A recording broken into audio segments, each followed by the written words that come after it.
சுக்கிரனுடைய நட்சத்திரத்துல டிராவல் பண்ணும் பொழுது சுக்கிரன் வந்து 6ஆம் வீட்டுக்கும் ஆதிபத்தியம் வருகிறது. அதே மாதிரி செவ்வாய் என்ன பண்றாரு, சூரியனுடைய நட்சத்திரம் உத்திராடத்துல டிராவல் பண்ணும்போது சூரியன் 4ஆம் வீட்டுக்கும் அதிபதி ஆயிடுறாரு. கோச்சாரத்துல அவர் 9, 10 வீடுகள்ல இருக்கிறார்.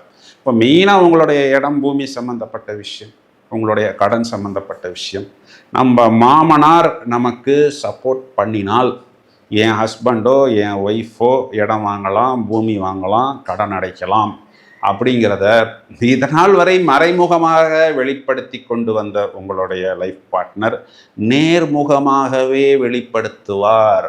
அப்போ இதனால் வந்து கொஞ்சம் சின்ன சின்ன ஈகோ கிளாஷ் வரும், பெரிதாக ஒரு பாதிப்பு அப்படிங்கிறது ஏற்படாது. இதுல இன்னொரு விஷயத்தையும் நீங்க வந்து பார்க்கணும். என்னன்னா, சாட்டான் இருக்கிறது 11ஆம் இடம் சொல்லக்கூடிய இடம். நான் ஏற்கனவே சொன்ன மாதிரி 11ஆம் இடம் குறிகாட்டக்கூடியது இளைய கலத்தரம். ஏன்னா இங்க சாட்டான் 9ஆம் வீட்டுக்கும் அதிபதியா வந்துடுறாரு.